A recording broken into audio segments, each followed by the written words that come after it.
Hey, everybody, and welcome back for another episode of the Big Gold Belt Wrestling Podcast, where tonight we are certainly going to be on the edge of our seats. I had to say it because it's corny, and I know they were going to hate me for doing it, but so what? But anywho, Adam Copeland arrives to AEW. We have a head-to-head battle of all time. It's not all time, but it's a renewed rivalry on Tuesday nights coming to us next week. And WWE Fastlane is this week, and little if you knew it or not. Anyway, we got those things to talk about more, and that means it's time for us to get into tonight's episode of the Big Gold Belt Wrestling Podcast. Let's do this, folks.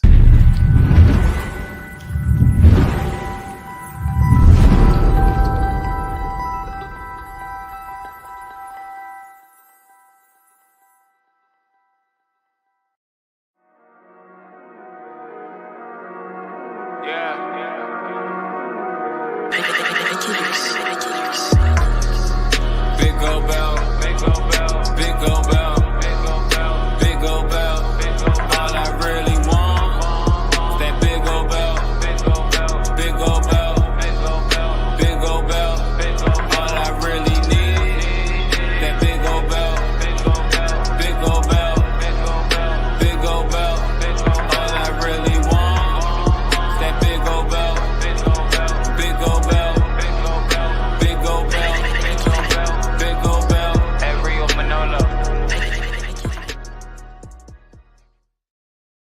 Hey, what's up, good people, and welcome back for another episode of the Big Gold Belt Podcast, where we are live each and every Thursday, 8 p.m. Eastern Standard Time, giving you 1 hour of pro wrestling talk, news, rumors, gossip, whatever you want to call it. We're here to talk pro wrestling. I'm Nigeria alongside of Damian G. Along to the other side, we have Jamal D. Giant Crab. Gentlemen, how you doing tonight? Exquisitely. Wow, pretty zesty of you, Damien. I don't know if I can top exquisitely, so I'll just settle with meh. Yeah, fair enough. Nonetheless, folks, in the absence of Marcellus and Will, three of us will be here to talk all things pro wrestling.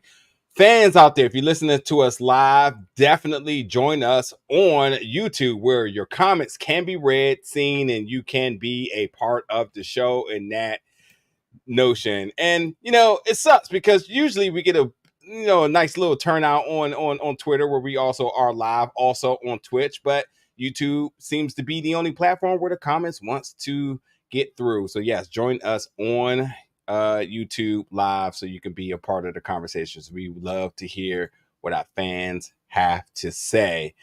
So I'll admit it, and really quickly, we got a couple of comments coming in right now. Sis Jake, early with the zest. Hey, chill, bro. chill. And yeah. Somebody's trying to hack the channel, I see. Nonetheless, hi, and hi back to you. I truly feel that I have to be honest with everybody and say I never thought this was going to happen. I was not so that Mr. Adam Copeland would show up to AEW. I when I saw it, I definitely was. I don't know.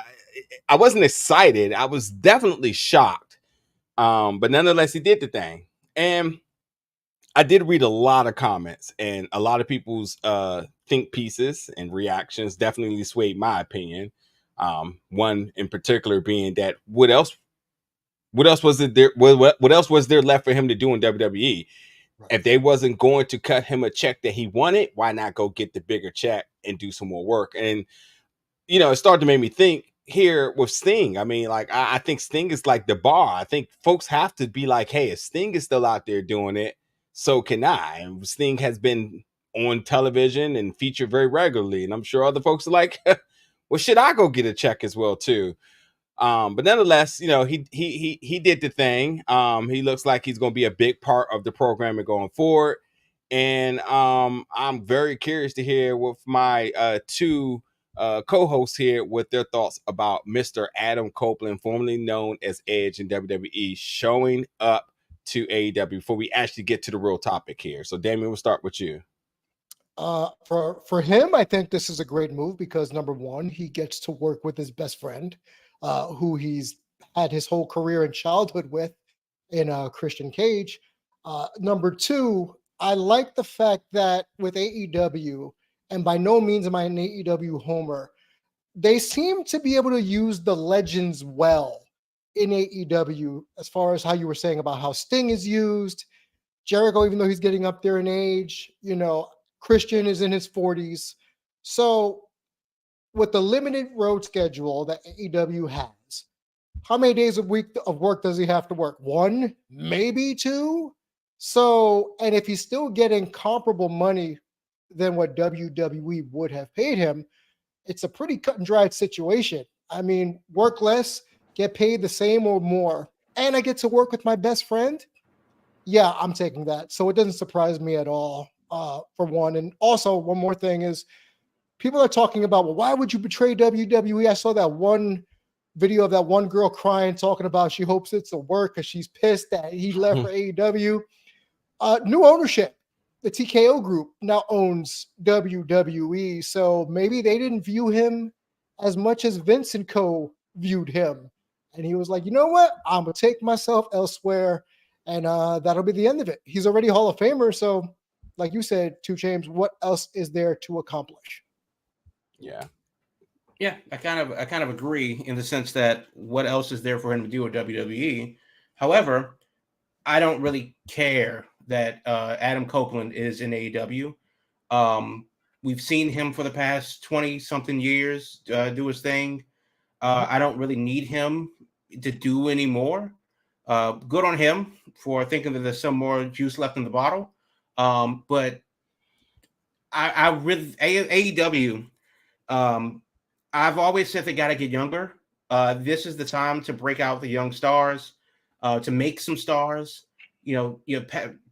Chart a new path, and they'll do that. And you see that they'll have a guy like Ricky Starks, a guy like Hobbs, a guy like Max Friedman. And then every time you think they're going to come up and trailblaze with these new generation of superstars, they'll bring in Danielson, they'll bring in Punk, they'll bring in, Copeland, Christian, and so on. And it's just like, okay. Now I get it. You got to get people to watch by giving people a big name, your reason to watch. But that's more of the fact that AEW hasn't really grown big name homegrown stars.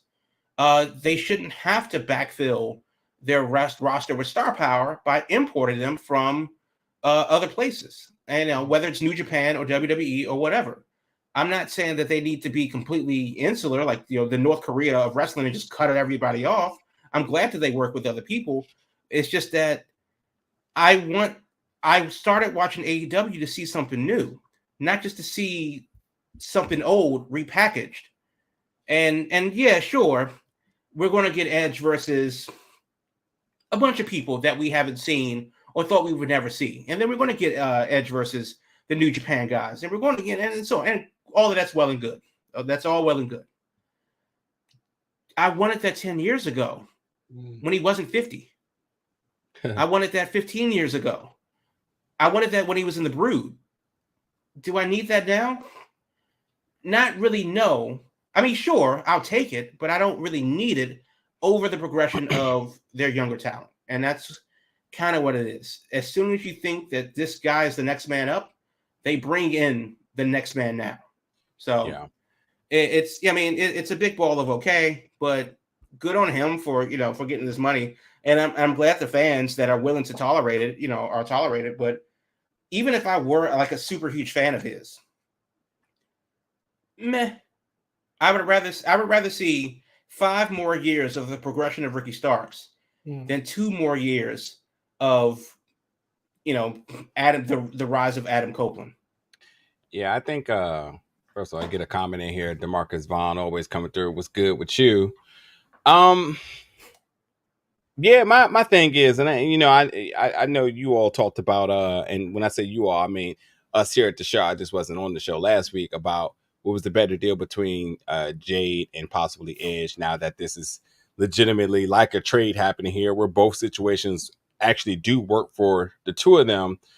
Yeah, I'm not excited about this. Even though that it did shock me, I'm very much on the side of like, congratulations, you went and got a check. As much as I'm excited for when I see these legends working Comic Cons and all sorts of meet and greets, and they're charging, $80, $100, 120, 150 packages.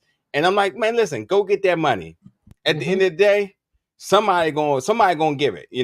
People out here spending money in pro wrestling, and if AEW and Tony Khan and obviously Tony Khan having that bag, and they justify this being a reasonable signing for them, and this somehow turns revenue for them, good. If it don't, then also good, because the AEW fans will be happy that Edge is going to work matches that they want to see. I will say I'm a little bit older in the sense of there's not many to almost none in terms of dream matches I actually really will lobby for at this rate. Everything is fully possible. Just wait, it will happen. But I mean, like, there was that sort of that razzle dazzle aspect of like, I would love to see these two wrestlers wrestle. It'll never happen, but if it did, that'd be amazing. Now everything is actually on the table. I mean, you even hear Jeff Cobb talking about he wants to wrestle Samoa Joe. 10 years ago, hell yeah, I'm traveling the world to see that one. Now I'm like, I'll wait. It'll eventually happen very, very soon. I know it will, and then for Edge at his age to still get a check, remarkable. I'm not mad at him at all.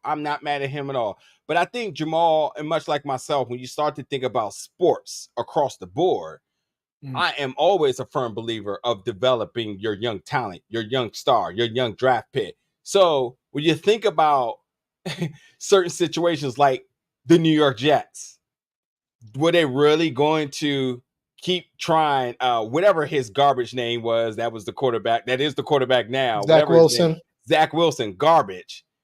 Do you do a few more years of him in hoping that he will be the future of that team?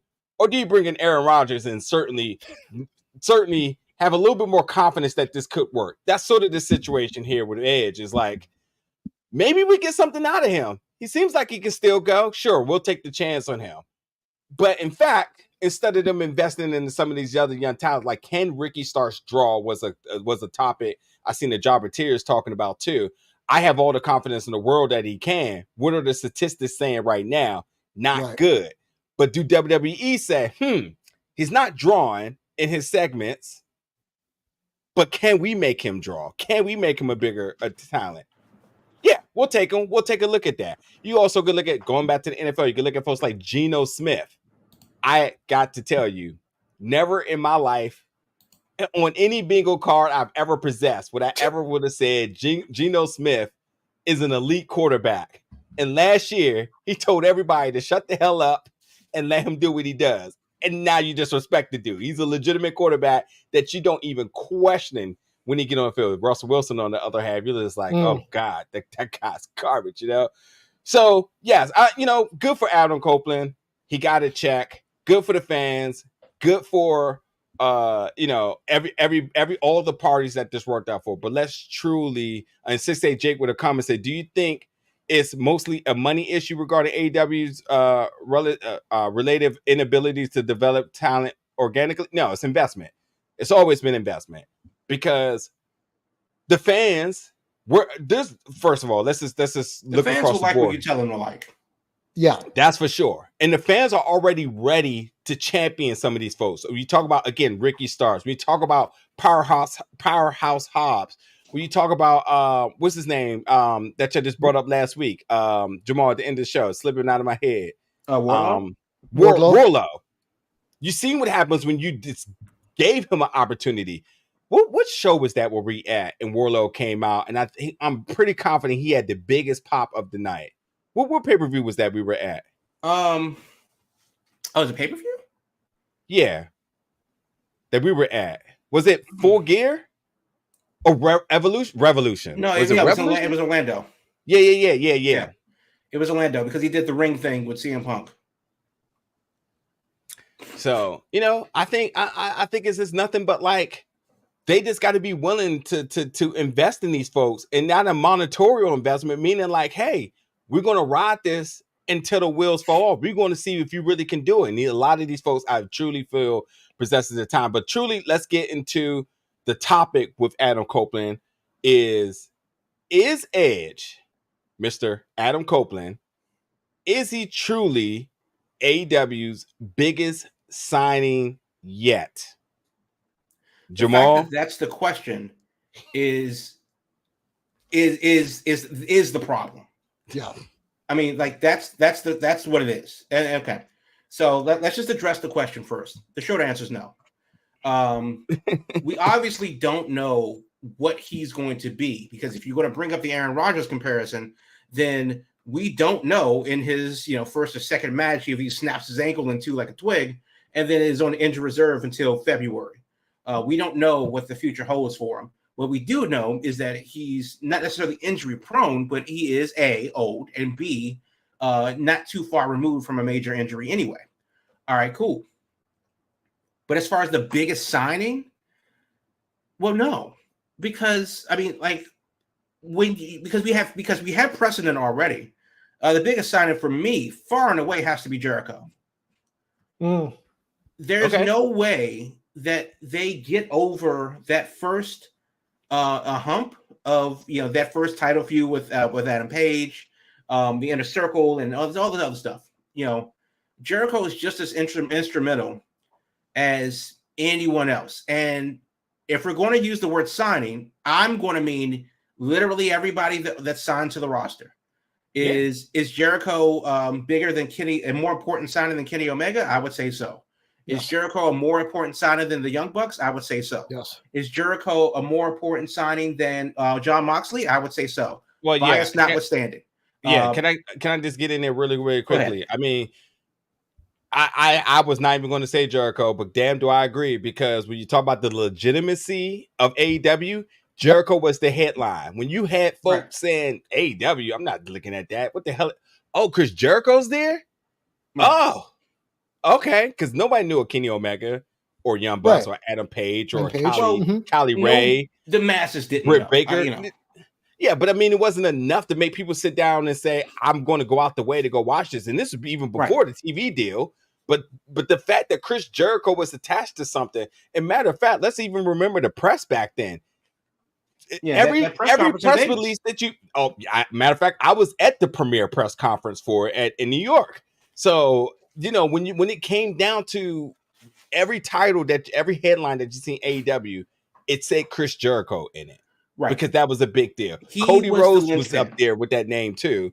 Brandy was up in that name too. But those were the three names, and without a doubt, you're entirely right that Chris Jericho legitimately brought the legitimacy to the brand very early in the stage. Right. I would say that, we can debate on whether the Mount Rushmore and the whatever, but like realistically, it was Jericho's name and the weight that name carried that gave AEW the foundation. We went to the first Dynamite because it was down the street from, it was here. Mm-hmm. I don't know if I would have flown out for that show, sight unseen. But what I do know is that Jericho was on the show. And a couple of the guys that I've heard of from the indies. All right, cool.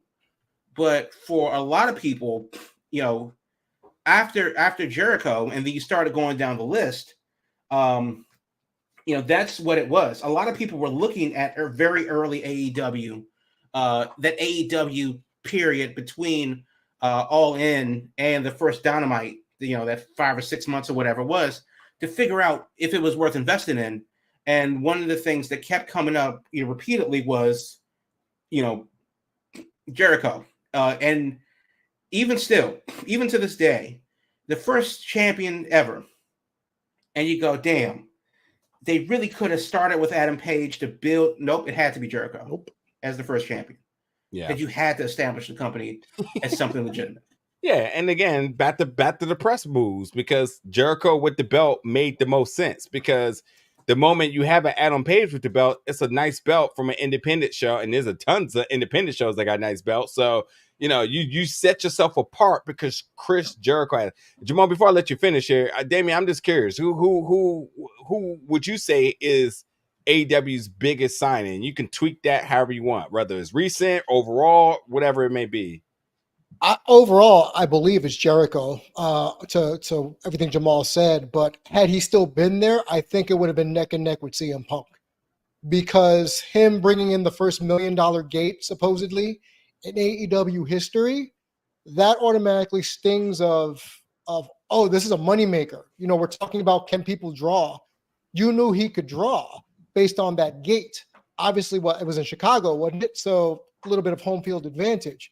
But take away Punk, and I'll say, yes, it's Jericho, because not only did he establish the first group in AEW as the Inner Circle, forget the Elite, the Inner Circle, because you had Jake Hager, you had him, you had Sammy, you had LAX. Jake Hager relevant. Yes, beside the bucket hat. But aside from, but to be quite honest, Jamal's right. You take Jericho out of that, what do you have? The Bucks, Kenny, Hangman, aside from the people who watch New Japan or Ring of Honor back in the day, who? So you had to go with Jericho. So if you compare it apples to apples versus Adam Copeland, we don't know what he's going to do just yet. I know they hinted at a feud with Christian, but he also shook hands with Sting and Darby Allin, and we're talking about building new stars. Darby Allin seems to be the one that people want to work with when they first come in to AEW, because so did Punk. So that could be someone that they're trying to build up. Because everybody knows that Darby Allin is the future of the wrestling business. Does everybody know that? I mean, well, there's a couple of folks in some seats that may not be fully aware of it, but everybody else in the world of professional wrestling knows. And I think a lot of folks even see themselves in him, which is, it tells a lot. And granted, the dude works. That's just it. Oh, yeah, of course. Him and Orange Cassidy, probably the hardest working two in AEW right now. But overall, I'm curious to see what Adam Copeland's able to do and what role he's going to be used in. Because I think personally, if they use him like a Sting type, where, he comes out, he has that plot armor where nobody can harm him, and like he no-sells everything, and he hits 3 or 4 spears, cool. But if we're going to have another 35-minute drawn-out match like with Randy Orton in WrestleMania, whatever it was, I'll keep that. I don't want that. I don't want to see it. No. It ain't happening. That dude don't got nothing to prove. Don't forget that. I tell you, listen, here's the thing with Edge, and I'm going to answer the question, but here's the thing with Edge. Tony Khan is a fanboy. Yes. Please strap your seats and get ready, because the Brood is coming. That's just it. The Brood is coming. It's coming. About that. It's 1,000% coming, and that's all y'all need to be prepared for. They've already had Gangrel in there, so just wait. That's it. So anyway, Edge, is this the biggest signing yet? No. And before Jamal completely distracted my whole idea here, I was going to say Bryan Danielson, because he was the big guy that you say, that's the best wrestler in the world. You got him to jump brands. A person that clearly could have just retired, went off on the sunset, been with his family, other ventures. I mean, Brie and Nikki got a new show. I don't even know if people even realize it, but they got a new show on Amazon coming, or Prime Video.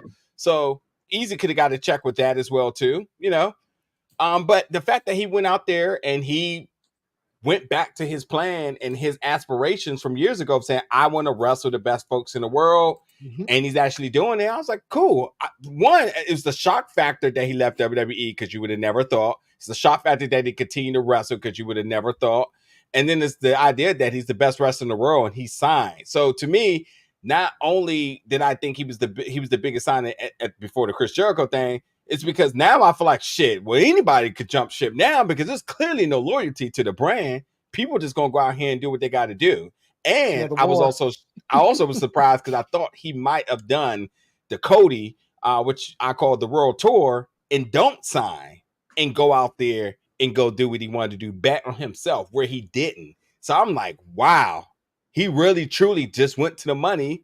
Yep. And that's just that. But I mean, like, again, I thought he was the one that opened up the door of possibilities for anybody to come to AEW. Because like you look at certain other folks, you're like, yeah, I can see Adam Cole going and all of those folks and all of the friends of the Bucks. But like, even I was saying before Punk got there, I said, you bring Bryan Danielson in, he gets a seat at the table.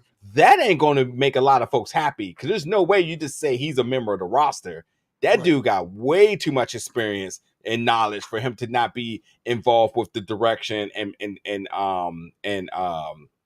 creative with the company. But it's interesting because he actually did kind of take a seat back. So it's like he kind of checked and decided to just kind of coast this out a little bit. So I don't know, man. I don't know. I want really quick, another feather in the Jericho cap. It just dawned on me while we were talking. The reason why you could put it over Edge over Adam Copeland is because Jericho branched eras. He brought in the WCW cruiserweight people who love that through WWE, the Attitude Era, through the Ruthless Aggression Era, and then was able to bring that over to AEW. So he spanned multiple eras in pro wrestling. So people from all age brackets can be brought in and pretty much tune in and say, oh, what's this new promotion? There you go. Yeah. So real quick, I know that you say Danielson, and the reason why I push back against that is because his entry into AEW wasn't super crazy because he didn't just leave; his contract expired. He didn't just show up like, what's going to happen? Like, no, what's the most logical move for him to do? He get to work indie dates and get more than he would pay for having to scrounge around on the indies. He could take the time that he needs off and get world-class medical care per his contract with the company that a lot of indie promotions wouldn't offer. So logistically, it just made the most sense for him to want to do that, for anybody to want to do that. That's within the last 5 or so-ish years of their planned career. Now, if somebody that's currently under contract, if Shelton Benjamin showed up, well, no, not him because he got cut. But if Chad Gable showed up in AEW and did a thing completely unplanned, and all of a sudden Gable and Otis are on AEW TV. Oh shit. This is interesting. This is unprecedented. We haven't seen this in a very long time. What does that look like? That's shocking. But for a guy to weigh his options and make the best financial and physical decision for himself, no, that's just being an adult. Yeah. No. Yeah. The more and more I hear this, AEW starts to sound like the Washington Commanders, man. About 10 years ago, everybody went and retired in DC. They was like, wow. They're like, I'm gonna quickly I'm gonna sign a 5-year contract and work one, and y'all just pay me for the rest. Dion pulled it. I think Albert Hainsworth did it. There was like a safety. Couple of folks is like, I'm just gonna just get that check. Don't worry about it. I'll be there for like one game, but like y'all gonna pay me because we know that Dan Snyder was gonna cut that check, But it's not even that though, because Khan is booking for Reddit, and that's part of it. He wants to get the instant gratification of a surefire, hit instead of taking the time to build and craft something over time. And we see that, and it's evident in the stories that they produce, because if you don't have something to work with, they're not going to help you build. So let me ask you a question before we get to break, because this is why I have always. I'm not even going to lure you into it. I'm just going to ask the question straight up. How come you don't like NXT anymore? It's not that I don't like NXT anymore. It's just that it became more in line with the WWE main roster, which I don't like. It comes on Tuesdays, which is also a weird night because I'm usually watching baseball or something else is usually on. So it's partly the time that it's on and the fact that it is, and it should be, more in line with the main roster, which is not something that is of interest to me. If they had more of the wrestling that I wanted to see on it, if they gave us NXT 2014, 2017, yeah, I would watch it. I would make a way to watch it. But that's not where we are right now. We're at Rainbow Coalition NXT Sherbert edition, and it's fine. It's better than it was, but it's not good enough to get me to try to watch it. I feel like NXT has got back to it's OG MO. I think we're seeing stars being built for the future. It's hard to. I don't know. I'd say it's a split between what we had and before with the splatters and the 2.0 and the wrestling aspect. So I think now we're starting to get a little bit of both. Just in my opinion.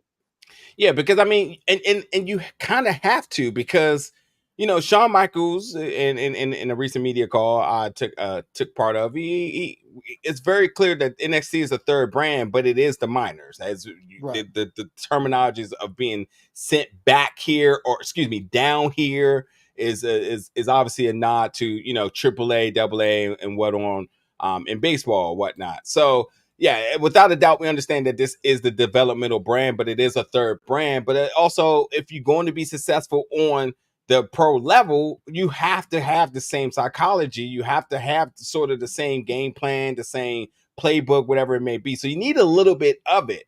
But they're building stars, and even to the fact that like they're also revamping and repurposing stars. I mean, who would have fucking thought that you would care about Baron Corbin in 2023 right now? I do not.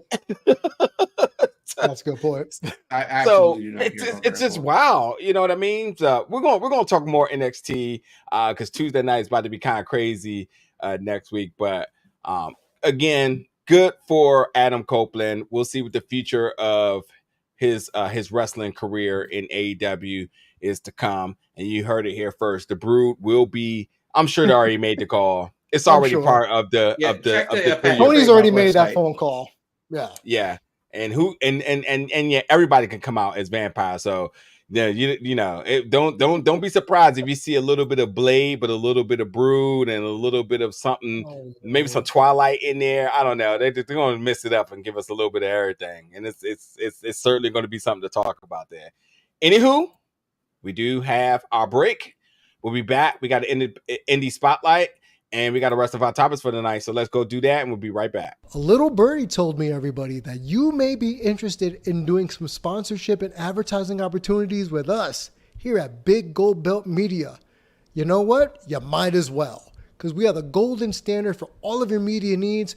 Why would you want to go anywhere else? Besides, all of your pre-roll ads, your mid-roll ads, as well as your on-air reads are going to be done by me, Damian G. Yeah, professional broadcaster, Damian G. We do all types of social media promotions. That means your podcast, your IG, your Facebook, your Twitter, and your business website all get shouted out on our network here at Big Gold Belt Media, where we cover wrestling, movies, comics, and more. And you can find out more information and make those inquiries, kids, because, limited time offer here at Big Gold Belt Group at gmail.com. Again, that is Big Gold Belt Group at gmail.com. Why would you want to go anywhere else? I wouldn't. Well, I would care, but I still wouldn't even if I didn't. So again, Big Gold Belt Media for all your sponsorship and advertising opportunities, your podcast, your IG, your Facebook, your Twitter, all of your social media platforms, as well as any business website you want us to promote on our show. Big Gold Belt Group at gmail.com. And let them know Damon G sent you. Right on, folks. We're back for the second half of the Big Gold Belt Wrestling Podcast, live each and every Thursday, 8 p.m. Eastern Standard Time. Join us on YouTube. Join us on Twitch. Join us on X. But we prefer to YouTube because that way your comments can be read on the show, visible, and you can be a part of each week's discussion. So do go over there, subscribe, notification bell. That way you know exactly when to tune in. But if not, you already heard what I said. 8 p.m. Eastern Standard Time each and every Thursday. Nonetheless, it is the moment where we hand it over to Jamal, where we like to take our talents to the independents and spotlight a promotion you need to check out. So what you got for us? So for the Indie Spotlight this week, we're going to go up to Toronto. It's Demand Lucha, one of my favorite Lucha-esque promotions. But they're having a show October 19th, which is 2 weeks from tonight. It's bell time at 8 p.m. The 1 hour hype up party is at 7 p.m. Can't make this stuff up. Lucha shows last too long anyway, so yeah. Tell me more about the hype up. More about the hype up there. The hype up party at 7 p.m. So you're going to need to be there for that. But it's the Lucha de los Muertos, the Fight to the Death, 2023. That's October 19th, which is 2 weeks from today. They're going to be at Parkdale Hall, which is on the west side of Toronto in the Parkdale region, right next to the streetcar, just near Hyde Park. You can't miss it. But Alex Shelley's going to be there from Impact. Jack Hartwheel, who's one of my favorites on the Indies right now. He's going to be there. Gringo Loco is their premier champion. He's going to be there. Jody Threat is she's the open weight champion. Sam Madonna, Space Monkey, Los Medicos. It's all ages, but if you want to get to the bar, 19 plus, because 19 years old in Canada. That's what they do up there. Good for them. It is Demand Lucha de los Muertos 2023, 2 weeks from tonight on August 19th, 8 p.m. bell time. But the hype starts at 7 over there at Parkdale Hall in Toronto. You can get your tickets now at demandlucha.com. Just click on the big Get Tickets Now button, or you can find it on demand at Demand Lucha on demand. But demandlucha.com has your tickets for Lucha de los Muertos at 2023 in Toronto for the Indie Spotlight for this week. Right on. Next Tuesday, or this upcoming Tuesday, the Tuesday Night War has been renewed, where we have a special Tuesday night edition of AEW Dynamite, and along with that, we have the usual of NXT. And well, we all know about the war that's been a thing for the last 4 years, couple of years. And everybody's eyes is set on this chess match here. So before we actually truly get into this, do you all feel like this Tuesday night is the war renewed?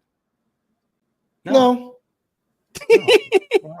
And Jamal, what is the reason why they even switching? It's got to be something. Is it baseball related? Yes. So. The NLDS is on TBS, and that's going to be on. That game starts at 7 o'clock, I believe. Okay. Yeah. Okay. So that's what that is. But is this the? It's going to be interesting to see how AEW books their show, because for yesterday's Dynamite, they had one of their worst ratings of the year. Like, it was low. So it was about 800,000 viewers with a 0.28 in the 18 to 49-year-old demographic. That's not good. And it was down from the week before that. And this was, of course, after the big Wrestle Dream show. This is Adam Copeland's AEW debut. Now, a lot of things are happening. Yesterday, you had sports going on with the wild card playoffs and stuff like that. A lot of reasons not to watch. Well, was it a lot of reasons not to watch wrestling? Or is Adam Copeland not the draw that people think he is? Yeah, I know. Yeah. I mean, again, this is kind of why I feel that, like, we have years of young talent waiting to emerge. There are people on the indies right now, and I'm sure we could all name 5. If we had a moment to think, we can name 5 people on the indies that should be on TV. And I'm not going to say, well, we don't get them, we get Edge. Okay, cool. But as far as this Tuesday night thing, these two shows aren't even the same anymore. It's not like we're competing against the same product. It's not like we're seeing NXT, trying to emulate AEW. Actually, it's kind of the opposite, where AEW's gone into more sports entertainment. They're leaning on that a lot more than they used to, for better or worse. So it'll be interesting to see, where that shakes out, because you're still going to have more sports. You're still going to have actual playoffs going on. NBA, NHL preseasons going on. NBA preseason that should be started by then. And then, of course, you have the wrestling crowd being split between NXT and Dynamite. So I don't know what the hell it's going to look like, to be honest with you. Honestly, yeah. I mean, for whatever you all want to label this, the two shows are going head to head.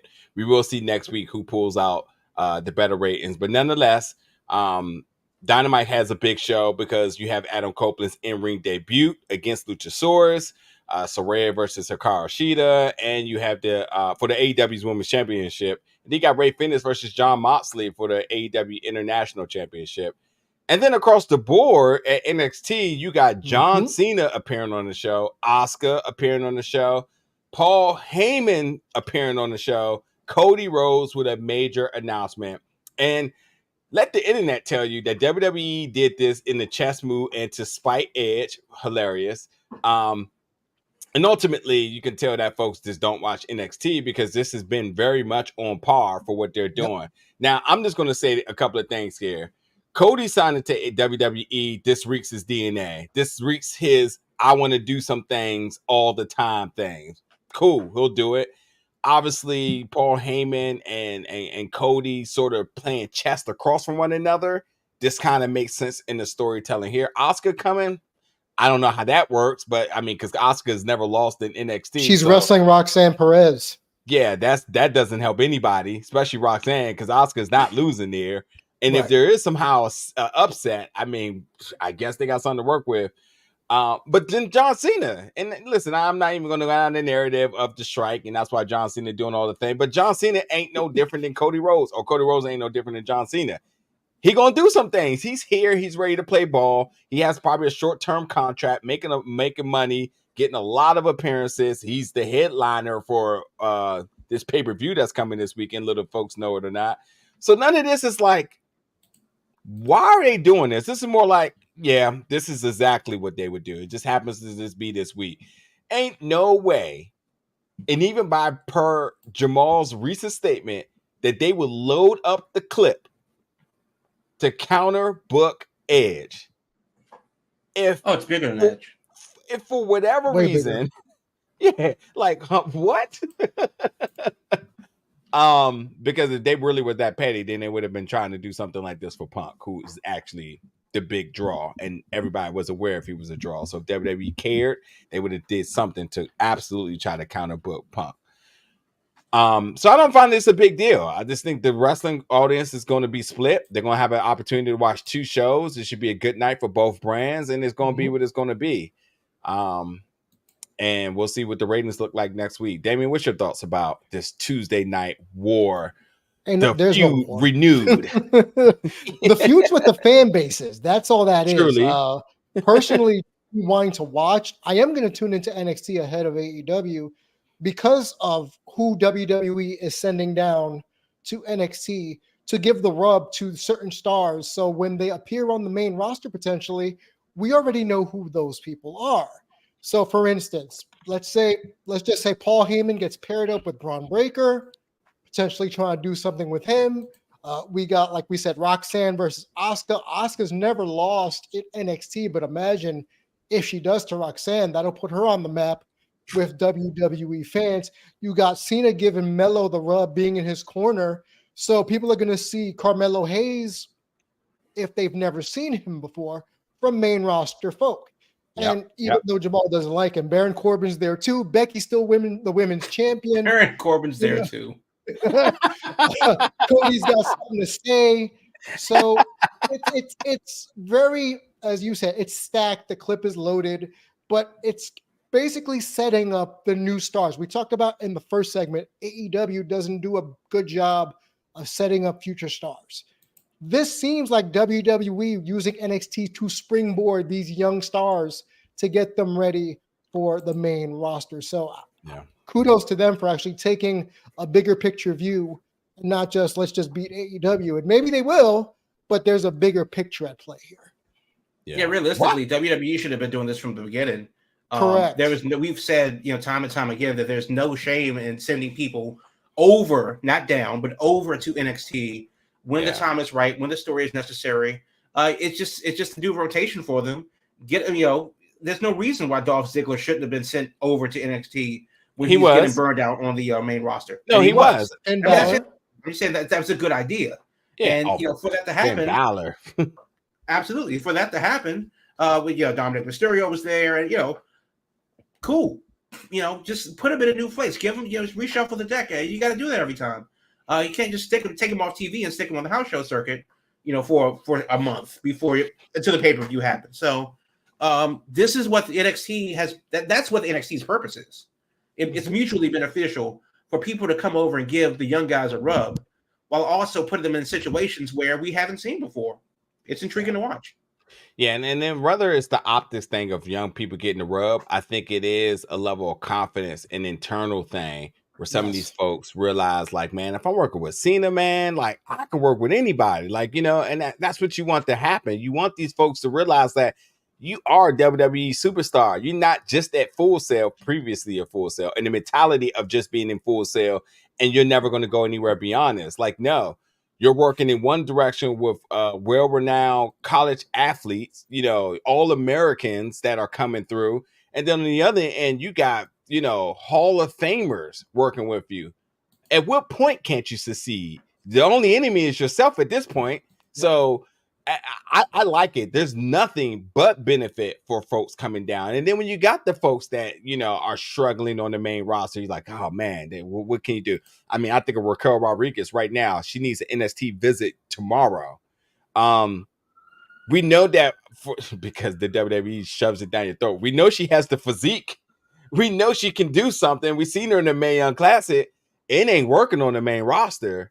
So let's get her recharged, man. Let's pull her back up to the Tesla station and get her back on the road, man. I think that this is what you want to do. You want the NXT to be a revolving door of new folks coming in from college, independent folks who needs that world-class training, folks that's been in WWE that ain't quite working. And then you all sorts of different moving storylines between the two brands. It's just working. Also, I don't know if it's you, Damien, or Celis, but Tiffany Stratton, I'm gonna be honest and say I was never sold. I was never sold. But WWE took care of that for me. And then say, all right. I still don't care about it, to be quite honest. But hey, I'm not a fan of the gimmick, but she goes. I think she can wrestle. Athleticism, sure, I'll give you that. But just her presentation, we're talking about being shoved down the throat. Like we knew from day one with the Daddy's Girl gimmick, which they got rid of that so quick. Yeah, it disappeared. But we know she's next up, and that's okay. She's next up to be wrestling with WWE when inevitably we no longer have the 4 horsewomen of NXT on the main roster at all. You need a new crop. We've always talked about making new stars. Here you go. Yeah. You got Becky working with Tiffany Stratton twice. If that doesn't say she's ready, despite my feelings, she's ready. So that's great. And all these other young guns that they have down there, I can't wait to see what they do. So that's why I'll be tuning in on Tuesday for NXT more so than AEW. And that's not like Becky didn't just have match of the year candidate with Trish Stratus and then comes back and do a banger with Tiffany, and it wasn't any bit of a fall off. It just was a very good match. It wasn't of the caliber of two legends here, but it wasn't a fall off.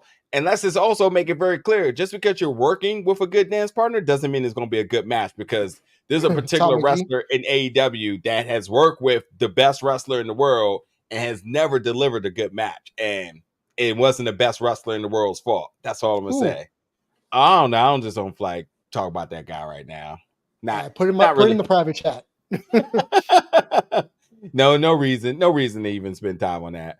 Anywho, anything else about this AEW and NXT head-to-head battle next week? Much ado about nothing. I mean, pretty much. But the real thing is, and this is going to be interesting, is will this be a moment that people remember when it comes time for the actual television contracts to get renewed and we start to see the shifts and the new contracts take place? Let's say that the ratings comes out, and I know how much of a fan you are of ratings, but let's say the ratings comes out on Wednesday afternoon, and AEW gets absolutely dog walked. Like they have their second lowest rating of the year so far at 800,000 viewers. That's slightly up from their lowest rating of the year, 776,000 viewers. And let's say that number is 650. It is an absolute lowest rating they've ever had in the company's history. And AEW and NXT, conversely, they do 975. So it's not a sports thing. It's not a wrestling thing. It's a people sought out NXT thing. Yeah. Does this give NXT the the bravado, the courage, the confidence, maybe to say, you know what, going head to head with AEW isn't the big bad. They're not the big bad wolf that we thought they were anymore. Maybe there is parity between the two companies, and we're not afraid to put NXT on Wednesday night anymore, or go head to head with AEW on Saturday, or whatever the case is. Do you think that something like this, looking at the show? And obviously the show is stacked beyond belief, and they do have that 8 to 10 minute overrun that they normally do. But does a monster rating from this show NXT on the night that Dynamite airs live as well, does that mean that NXT would be more willing to permanently go toe-to-toe with AEW, and it's not the David versus Goliath war that we saw when we saw it 2 years ago? Yeah. We'll have to wait and see. Yeah, we'll certainly have that conversation. Right. Anywho, coming up for our last topic for the night, WWE Fastlane. Before we move on, look at the chat real quick.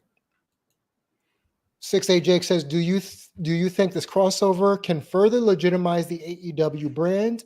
And he says, also as a follow-up, rather, which faction has more to gain? AEW, because like Jamal just said, with the really record low ratings that they had last week, they really can't afford to get washed, because if they do, it's not looking too good for them. Aside from their usuals, bringing in new fans, I think that's the big issue. They're going to get their usuals. They're young buck lovers. But aside from that, there's no new fans really hankering to see AEW. Bet you there's going to be some new NXT fans come next Tuesday, though. Man, I'm almost willing to. Obviously NXT wins this week easily because people want that shock factor of what happened.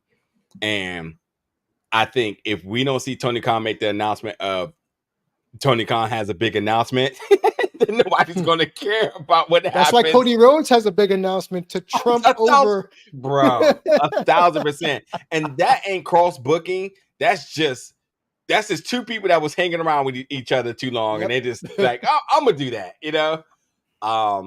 I don't know, man. I don't know. We'll see. But I do think, if anything, because I thought the question was like predicated towards the benefit between the main roster and NXT. This absolutely just helps everybody on NXT, as I mentioned. Right. The confidence, the awareness, the visibility, and the legitimacy. I mean, yeah, you work John Cena, man. At the end of the day, you put that on your resume. Man, listen. Just like y'all be so pressed to be like, I met blah, blah, blah, and y'all went and tell all y'all friends. These folks gonna be like, man, I wrestled blah, blah, blah. Go tell that. And that's a big deal. So we'll see. Anyway, Fastlane's this weekend. I didn't even remember it. I was actually you reminded us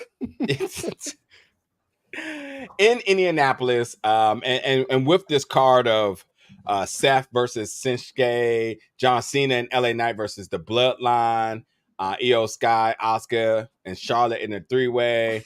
The LWO versus Bobby Lashley and the Street Profits, the Judgment Day versus Cody Rhodes and Jey Uso. It's a main roster NXT takeover to me. And I'm not mad at it. Just like Payback in Pittsburgh that I went to, that no one said anything about excitement about going or wanting to watch it or anything. And we sneaky had a couple of good matches. Certainly one match that's match of the year candidate. So I just look at this card and I'm like, hey, I think sneakily there's going to be another banger of a match here. And I think it might be that Io Sky, Asuka, and Charlotte match. And I think it's truly going to be about placement, because that's the one thing that hurts some of these pay-per-views is that, you got a match that's so good it just takes the air out of the arena, and then the other match after it suffers. So I think they got to be just a little smart about how they place this. I think the Judgment Day is clearly hot. Cody Rhodes and Jey Uso's hot. The Bloodline's hot. LA Knight and John Cena's hot. Seth Rollins and Nakamura already proven that they're hot. The ladies are going to tear it up. So I think you almost got to open up with the LWO versus the Street Profit. You cannot have that in the middle of the card. Otherwise, that match will not be talked about at all. Yeah, the way I'm looking at the card, man, that is the logical choice for the LWO to start against Lashley and Co. But I have a sneaking suspicion they're going to start with the women's match, just to get the crowd invested right there and then. But yes, it would be the death walk of whatever follows that match. But what I'm seeing by this card, it's no bigger than one of those back when they had the brand separation, those super shows where Raw and SmackDown came together and you had the smushing of the logos. That's what this is to me. It's a super house show that you get to see on as a premium live event, because let's face facts. We're almost at Rumble season. We're almost at Survivor Series. So this will be a bridge to that. I don't think there's going to be. Kind of makes me wonder if that's what Cody's announcement is something relevant to Survivor Series. War Games potentially. Yeah. Or does he introduce Jade Cargill? That I don't know. See, now I actually got to watch. Now I actually got to watch. I mean, damn. I actually got to watch. But yeah, about Fastlane, I think it's just going to be a really efficient show. There's only 5 or 6 matches, and that's a good number. They're not really cutting any corners. They're just giving you meat. It's just whatever. It's just exactly what you want to see. These are the storylines that are hot. These are the culmination of those storylines. And for this particular chapter, just go get it. And I think that's a smooth 3-hour-long show. Yeah, giving you exactly what you want. Everybody has time to work. The matches have a time to evolve. And I like that efficiency. Instead of just like a 2-night show or a 5-hour-long event. Nope, just get in, get out. This is why you need to watch, because everything that you need to happen is going to happen right here. So I respect that. Yeah. People are going to watch to see Jay show up. Absolutely. And hey, it works. Worked on Jamal. It works. But yeah, I'm going to check it out. Solid card. I don't feel like there's any reason why I wouldn't put this on and be surprised about a sneaky banger of a match. It's like a movie where you're just like kind of like, got some people in there I like. Not really sure what the plot's all about. Not really, familiar with the director, but could be something. Synopsis look good. All right, let's see what they do. And an hour and something later, but in this case, 3 hours and something later, might be surprised. But there's definitely enough attraction to at least get you in the door here. So we will see. On that note, I think it's time to wrap it up, fellas. Y'all got anything else y'all want to add before we do so? Well, yeah, I do want to say that number one, it's going to be interesting to see how the differences that they give, Edge and CM Punk. They rolled out the red carpet. They gave him his own show. They gave him his own event. They allowed him to do his thing and go in there. And I'm not saying that Edge and CM Punk are cut from the same cloth or of the same caliber. That's not the comparison. But he is a generational name that people are knowing. That's why they brought him there. Did they learn from their CM Punk experiment? First of all, Collision's dead in the water right now. So that's still on. Oh shit! Huh? Okay, that's still on, huh? Okay, that thing dead in the water because that was the CM Punk exclusive content show. And now that that's gone, you're kind of like, huh? Yeah. Well, don't have no reason to watch here. So, yeah, they're going to be in beautiful Erie, Pennsylvania in a couple weeks. So I did see that. Yeah, so like a 2-hour, First of all, I don't care how far it is. Once you cross that PA border, line. It gets eerie for sure through there. Yeah. So good luck to those folks. A lot of folks from that area though, so a lot of folks get to go back to their hometown. But Jamal brings up a good point about AEW overall, because it just dawned on me that every time, with the exception of Danielson, the Punk thing with the EVPs didn't go too well. Who's to say what's going to happen now bringing in Adam Copeland? I know he's not the pot stirrer that Punk was, but maybe you send Adam Copeland over to Collision and make that his baby to try to get some interest or something of that ilk. It's not a draw. No, he's already and he's already on Dynamite, so that already fizzles that. Like if his debut was in Collision, that's an indication of, hey, check out this other show. Right now, I can't even figure out a reason why I need to be in the house on a Saturday, tuned in with TV. Yeah, or just like, I mean, to legitimately go out the way to ensure that I watch this for something. Punk was a draw because you wanted to see what he did, all the controversy, all the star power, all the celebrity behind him. You wanted to check out what he might do next. You're not getting that with Adam Copeland at all. You're just not. So I don't know. Tough spot for Collision, man. Yep. We said it was going to become main event or worse after a while, so it's already there. So yeah. How long before they pull the plug? Oh, they won't, because what else would TNT air at that time? Saturday night at 8:00. Bones. Yeah. Right. Yeah. You're absolutely right. It would be Bones or just like reruns of Inside the NBA. Hey, is Shaq and the Thing still a show? That was my shit. I have no idea. Inside the NBA?